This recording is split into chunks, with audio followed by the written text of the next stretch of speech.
Okay, this is question 2 of the practice questions for P11, pressure in gases and fluids, physics only topic.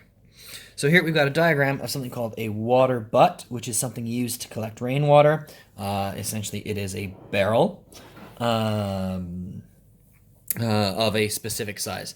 Actually, the term butt load comes from the fact that you have butts to contain liquid. So a tap allows water to be collected from the water in the watering can into a watering can. The tap was placed higher up on the water butt. What difference would it make to the rate of flow from the water tap? So 1 mark saying it would be slower. 2nd mark, because the pressure is lower higher up in the can. Okay, remember that the more water, the bigger the water column above a particular point means more pressure. The other thing is that if you had your tap in the middle, you also wouldn't be able to drain the whole tank, so not really that useful, but I wouldn't put that down for an answer. Okay, so we attached a hose pipe to the tap. The hose pipe takes water to where it is needed. So the gardener did an investigation to see how the rate of flow of a water pipe through a hose pipe from a water butt varies with the length of the hose pipe.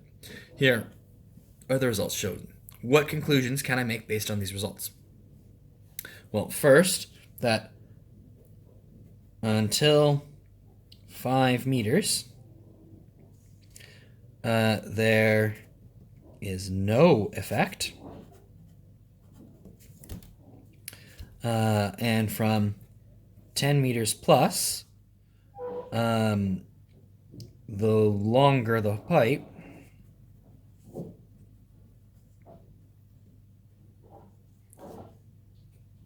the lower the flow rate. It is inversely proportional. Okay. Yeah, that's it. So the next one here, suggest further readings that could be taken to improve the investigation.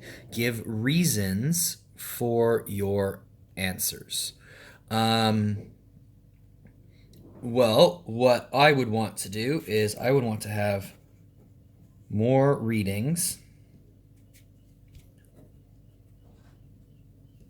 between 5 and 10 meters to see when the flow changes, because we've got 2, 3, it's going up by 1 meter each time, and then all of a sudden we've got a jump of 5 meters. So how do I know it's not at 6 meters that it's affected? I would also like to have more readings between 10 and 15 to establish a pattern.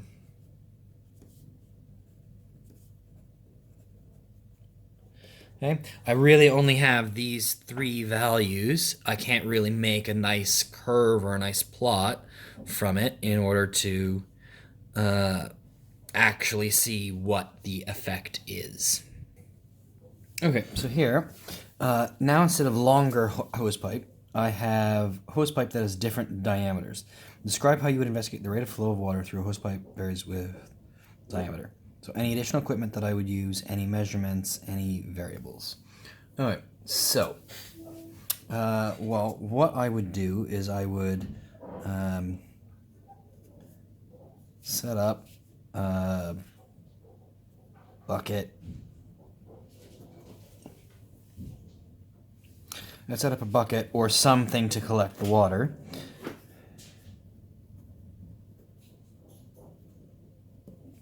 I would let the water flow for 10 seconds. And stop it.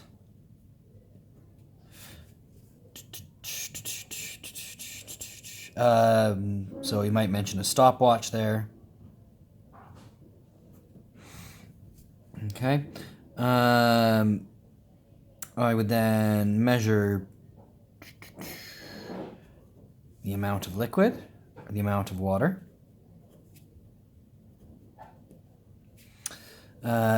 So you could either do that with the idea of a balance. So you could measure the mass of water and know that 1 gram is 1, or you could use a measuring cylinder. So I would have to mention the how. Okay. I would then pour that water back into the butt, okay, because you want to have the same pressure at the start at the same time. So it's not really fair if I'm comparing when I've got a full butt versus a half butt. So it's a control bit. That's one of my CVs. Okay.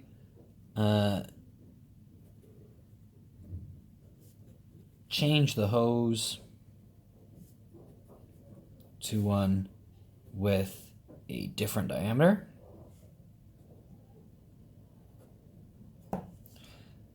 And repeat above. Okay, I would record my results.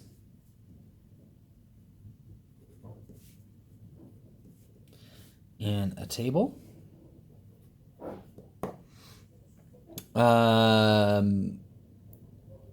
I would have to make mention of the fact that I would want to do repeats for each diameter. I might even mention up here that I'm going to measure the diameter of the pipes, either with a ruler or, really calipers are probably the best bet in order to measure it. And make sure that my all hose is the same length. Okay, those are some of the key things that we have to have, and you want to make sure that it's nicely laid out in a paragraph. That was kind of just a mind dump type thing there, but if I was actually doing it, I would organize it a little bit better.